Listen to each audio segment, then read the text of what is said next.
បាទតោះសួស្តីគ្នាយើងតទៅលំហាត់គំរូមួយទៀតឥឡូវគេឲ្យយើងគណនាកាឡាផ្ទៃដែលខណ្ឌដោយប៉ារ៉ាបូលពេយើងសមីការអញ្ចឹងហើយនឹងបន្ទាត់ D ណាបាទជាមួយនឹងបន្ទាត់ឈរ x ស្មើ0និង x ស្មើ2អូខេឃើញទេបាទអញ្ចឹងដំបូងយើងត្រូវរកប្រសពរវាង P និង D សិនបាទអញ្ចឹងសមីការអាផ្ស៊ីចំណុចប្រសពដូចវីដេអូមុនដែរណាបាទសមីការអាផ្ស៊ីចំណុចប្រសពបាទរវាងប៉ារ៉ាបូល P ហើយនឹងD អូខេនេះទេបាទគឺយើងយកសមីការពីរនឹងឲ្យស្មើគ្នាគឺ x ការ៉េបាទដក 3x បូក2គឺស្មើជាមួយនឹង x ដក1បាទអញ្ចឹងវាទៅជា x ការ៉េដក 4x បាទបូក3ស្មើ0ចា៎ចឹងចូលករណីពិសេស a បូក b បូក c ស្មើ0នាំឲ្យ x 1ស្មើ1 x 2ស្មើ c លើ a អញ្ចឹងស្មើ3អូខេនេះទេបាទអញ្ចឹងគ្រូឲ្យតម្លៃបន្ទាត់បន្តិចសិនដើម្បីសង់វាបាទចានេះ x នេះ y x នេះបន្ទាត់ d យើងគឺសមីការ y ស្មើបាទ x ដក 1អញ្ចឹង x 0 y ដក1ហើយនៅពេលដែល x ស្មើ1 y 0ដូចគ្នាយើងឲ្យតម្លៃទៅលើប៉ារ៉ាបូល P បន្តិចទៅបាទចានេះ x នេះ y នេះប៉ារ៉ាបូល P ដែលមានសមីការ y ស្មើ x ការ៉េបាទដក 3x បូក2អញ្ចឹងដោយសារតែវាខណ្ឌដោយបន្ទាត់ឈរ x ស្មើ0អញ្ចឹងគ្រូឲ្យតម្លៃចាប់ពី0តែម្ដងអញ្ចឹង x 0 y 2នេះទេបាទនេះជួសក្នុងនេះទៅពេល x 1អានេះ1ដក3បូក2ឃើញ0តើបាទដល់ពេលដែល x ស្មើ2 2ការ៉េ4ដក6បូក2ក៏0ដែរអញ្ចឹង x 2 y 0បាទអញ្ចឹងដូចគ្រូប្រាប់អញ្ចឹងនេះយើងពីវីដេអូមុនបើសិនជា a ធំជាង1ប៉ារ៉ាបូលបែបវិផនទៅរកទិស y វិជ្ជមានហើយដើម្បីចង់រកកម្ពូលរបស់ប៉ារ៉ាបូលនៅត្រង់ណាលួច derivative បន្តិចមក y' ស្មើ 2x ដក3ហើយដល់ពេលយើងឲ្យ y' ស្មើ0ដោះស្រាយអានេះទៅវាឃើញ x ស្មើ3លើ2ហើយនេះយើងឃើញ x ស្មើ3លើ2នេះយើងយក x ហ្នឹងមកចំនួនចូលក្នុងនេះវិញគឺយើងនឹងឃើញគូអកដនេរបស់កម្ពូលរបស់ប៉ារ៉ាបូលដល់នេះយើងបាទតែអាហ្នឹងយើងរកនៅខាងក្រៅហ្នឹងណាបាទអត់មានពាក់ព័ន្ធអីនឹងការរកកាឡាផ្ទៃយើងទេយើងរកខាងក្រៅដើម្បីសង់រូបអញ្ចឹងយើងទៅមើលរូបទាំងអស់គ្នាណាបាទបន្ទាត់យើង x 0 y ដក1នេះត្រង់នេះទៅពេល x 1 y 0អញ្ចឹងបន្ទាត់ d យើងកាត់តាមពីចំណុចហ្នឹងអូខេបាទពេលប៉ារ៉ាបូលយើង x 0 y 2នេះ x 0 y 2x 1 y 0នេះ x 1 y 0 x 2 y 0នេះ x 2 y 0នេះត្រង់នេះអានេះមួយកន្លះនេះកម្ពូលរបស់ប៉ារ៉ាបូលហ្នឹងអានេះបាទអញ្ចឹងប៉ារ៉ាបូលយើងមានរូបរាងបែបនេះអញ្ចឹងកាឡាផ្ទៃដែលយើងចង់គណនាអាណាខ្លះយើងបន្ទាត់ឈរ x ស្មើ0បាទ x ស្មើ0គឺអានេះមកណាបាច់គូទេហើយនឹង x ស្មើ2នេះបាទ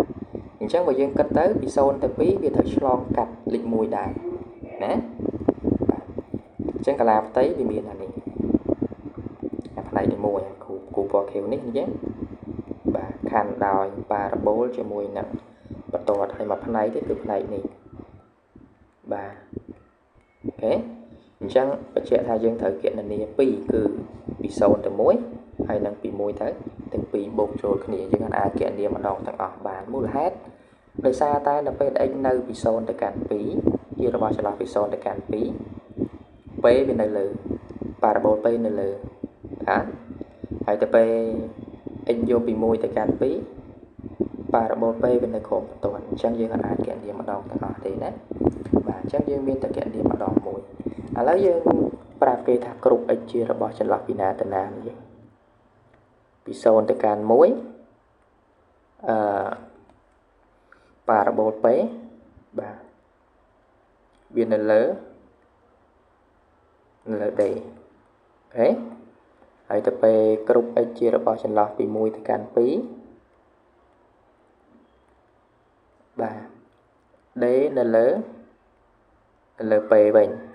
តាមរយៈរូបមិញណាយើងបាទអញ្ចឹងតាមរយៈរូបមិញពី0ទៅកាន់1 P នៅលើ D ឃើញអត់បាទទៅពេលពី1ទៅកាន់2 D នៅលើវិញអញ្ចឹងអង្គទីក្រាយើងបែងចែកជា2យើងយកអាពីរនឹងបូកចូលគ្នាឃើញអីដែលយើងចង់គណនាបាទអញ្ចឹង f របស់យើងបាទកាឡាផ្ទៃដែលយើងចង់គណនាគឺវាបែងចែកជា2គឺអង្គទីក្រាយកពី0ទៅ1បាទអញ្ចឹងពី0ទៅ1 P នៅលើអញ្ចឹងយកសមីការប៉ារ៉ាបូលបាទអញ្ចឹង x ការ៉េដក 3x បូក2ដកជាមួយនឹងសមីការបន្ទាត់ x ដក1 dx បូកជាមួយនឹងកាឡាផ្ទៃផ្នែកទី2គឺអង្គទីក្រាលយកពី1ទៅកាន់2 d នៅលើអញ្ចឹងយកសមីការបន្ទាត់ d x ដក1ដកជាមួយនឹងសមីការប៉ារ៉ាបូល x ការ៉េដក 3x បូក2បាទ d dx អញ្ចឹងគ្រូចាប់ផ្ដើមគណនាអង្គទីក្រាលយកពី0ទៅកាន់1 x ការ៉េអានេះគុណទៅវាដក x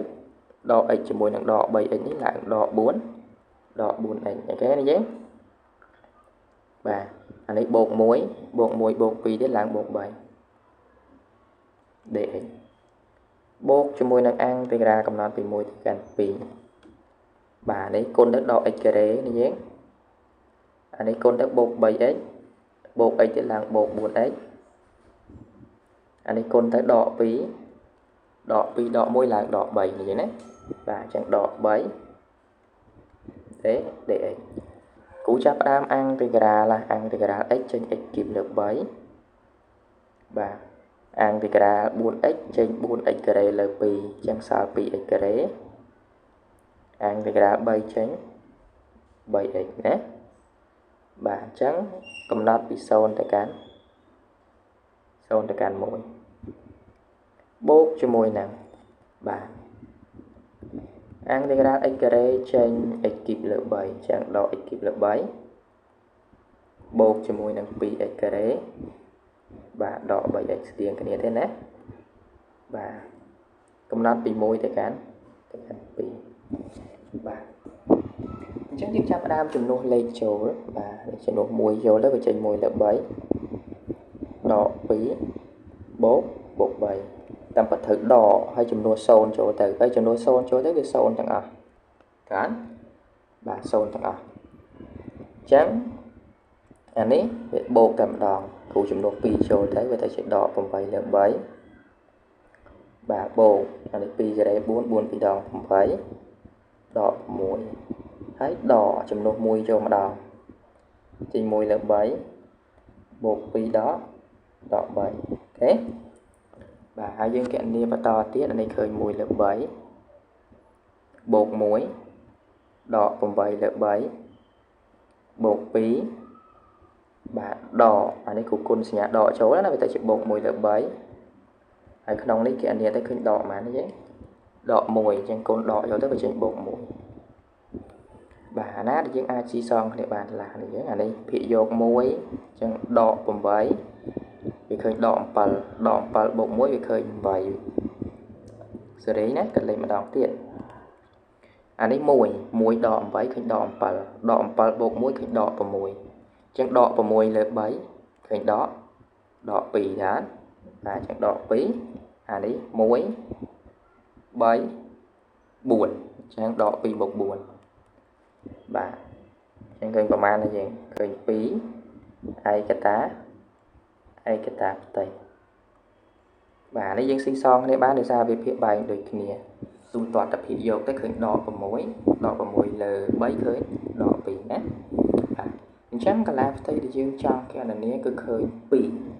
បាទនេះឃើញទេបាទអញ្ចឹងវីដេអូយើងក៏មានតែប៉ុណ្្នឹងទេយើងនឹងជួបគ្នានៅវីដេអូក្រោយទៀតណា